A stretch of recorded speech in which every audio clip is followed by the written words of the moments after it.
सिद्धि की शादी के बाद वो ससुराल चली जाती है। पीछे रह जाती है भाभी रानी। सिद्धि के ससुराल जाते ही भाभी कहती है, अरे वाह जी वाह, सारे कपड़े मेरे। हाय रे पैंट, अरे वाह वाह, मजा आ जाएगा। अरे ये सिद्धि की अलमारी के सामने खड़े होकर क्या बड़बड़ा रही है? जा जाकर देख मेहमानों को विदाई की मिठाई मिली कि नहीं। अब हाँ हाँ माँ जी, क्यों नहीं, लेकिन पहले कपड़े तो बदल लूं। अब रानी आ जाती है सिद्धि के उन कपड़ों में जो वो ससुराल जाने से पहले घर छोड़ जाती है। अरे रानी, कुछ दिन रुक जाती। अरे ये तो सिद्धि बिटिया को मैंने ही दिया था, बड़ा ही फबता था उस पर, तुझ पर तो कुछ खास नहीं लग रहा। अब वो ना मेरे सारे कपड़े गीले थे तो सोचे पहन लूं। वैसे भी सिद्धि को कौन सा भी पुराने आउटडेटेड कपड़ों को पहनना है। वैसे भी ये सूट तो मैंने तभी पहना था, वैसे खास है भी नहीं ये। हाँ हाँ ठीक है, लेकिन ना मेरी सिद्धि पर तो जमता था। सारे मेहमान चले जाते हैं और सिद्धि ससुराल से मायके पहली बार आती है। अपना घर, अपना कमरा, अपनी अलमारी।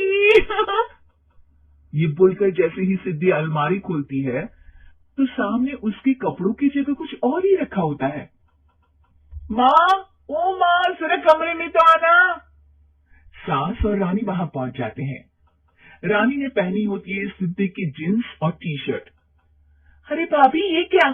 ये तो मेरी बड़ी ही महंगी टी शर्ट है, इसे आपने घर में क्यों पहनी है?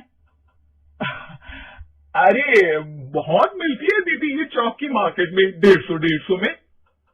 ओ भाभी प्लीज, ये एरोपोस्टल है, 2000 की एक टी शर्ट। ओहो, 2000 में तो दीदी 4 साड़ी आ जाए। अब क्या बोलूं भाभी, ये मेरी अलमारी में छोटू के कपड़े, तो मेरे कपड़े कहाँ है? मेरी अलमारी में? अब दीदी आपको कौन से पुराने कपड़े पहनने थे? माना भाभी, लेकिन मैं जब घर आती तो यही सब पहनती ना। अरे तुम तो बड़ी कंजूस हो दीदी। खैर वक्त आता है जब सिद्धि ससुराल के लिए रवाना हो रही होती है।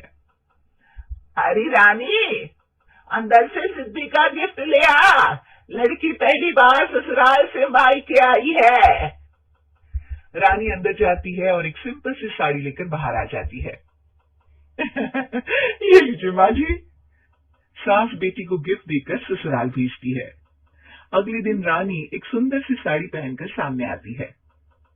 अरे रानी, ये तो वो साड़ी है जो मैंने सिद्धि को देने के लिए दी थी जब वो ससुराल ले जाती, लेकिन ये तूने कैसे पहन ली? अरे माँ जी, ये साड़ी तो मुझे बहुत पहले से ही पसंद थी, लेकिन चिंता ना करिए, मैंने सिद्धि के लिए भी अच्छी सी साड़ी दी है। हाँ। तभी सिद्धि का फोन आता है। क्या माँ, कुछ अच्छा तो दिया होता ससुराल ले जाने के लिए, अरे पहले दिखा दिया होता। ये चमकते हुए पैकेट में नौकरानी वाली साड़ी मत दिया करो माँ। अरे बेटे, वो तेरी भाभी ने ना गलती से उससे पैकेट बदल गया। हाँ, मैं कल ही तेरे भाई के हाथ से तेरा वाला पैकेट भेज दूंगी। अरे रहने दो माँ, आई एम श्योर भाभी ने अभी वही साड़ी पहनी होगी जो तुमने मेरे लिए रखी थी, तुम तो समझ नहीं पाई उनको।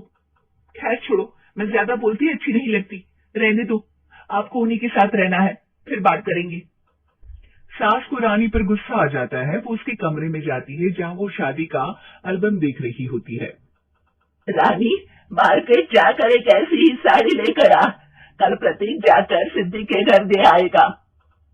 अरे क्यों माँ जी, कितनी साड़ी देनी है दीदी को, या कोई सेल लगी है क्या?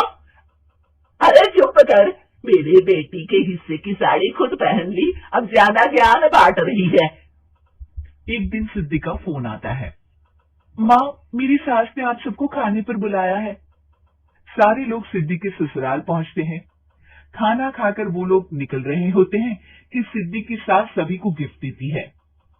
अरे बहन जी, बेटी के घर का खाना खा लिया, यही बहुत है, जो आप ऊपर से गिफ्ट भी दे रही है। अरे बहन जी, आप भी कहाँ इन बातों पर विश्वास कर रही हैं। सास सभी को गिफ्ट देती है, लेकिन रानी को जो साड़ी देती है वो अजीब सी हरे रंग की लाल रंग की बड़ी छाप वाली होती है। अरे छी, ये कौन पहनेगा? सासू माँ को तो जरी वाली इतनी सुंदर और मेरे लिए ये नौकरानी वाली। अरे भाभी, दरअसल मैं जब भी घर आती थी आप वापसी में ऐसी ही साड़ी देती थी ना, तो माँ ने सोचा कि आपको आपकी पसंद की ही साड़ी क्यों ना दी जाए। बेचारी रानी, बोलती भी तो क्या। सिद्धि और सास रानी का चेहरा देखकर हंसने लगती है। रानी समझ जाती है कि अपने ही बिछाए जाल में वो फंस चुकी है।